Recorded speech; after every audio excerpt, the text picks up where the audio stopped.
Има приближување во ставовите меѓу Македонија и Европската комисија во однос на предложените измени на уставот со вметнување на бракот и отворање на финансиски зони, изјави премиерот Никола Груевски по неговите денешни средби во Брисел со еврокомесарот за проширување Штефан Филе и со директорот на Генералниот директорат за проширување Кристијан Даниелсон.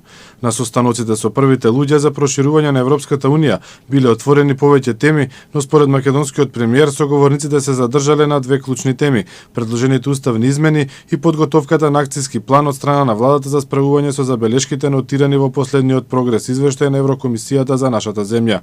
Со завршувањето на денешните средби, премиерот ја заврши дводневната работна поседа на Европската престолнина, каде вчера присуствуваше на самитот на европските народни партии заедно со европската политичка елита, начело со германската канцеларка Ангела Меркел и челниците на ЕУ Ван Ромпуј, Барозо и Јункер.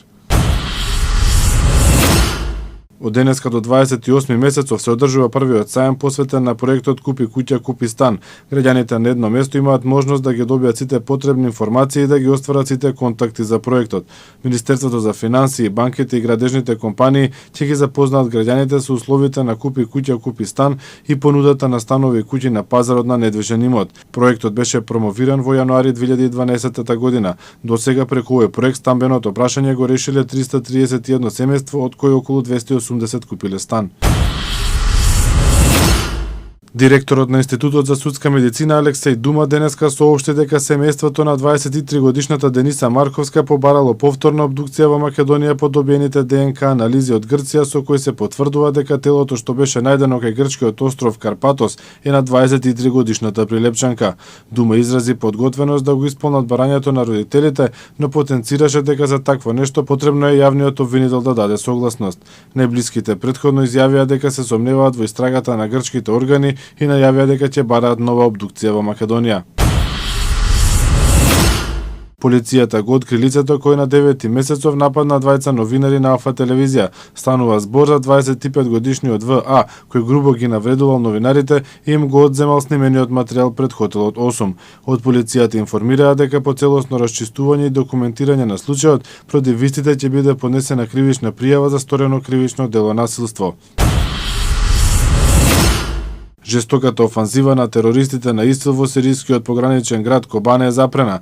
Курдските бранители веројатно ќе бидат во состојба целосно да ги задржат джихадистите со помош на американските авиони, соопшти Пентагон, според чии податоци досега се убиени повеќе од 500 джихадисти.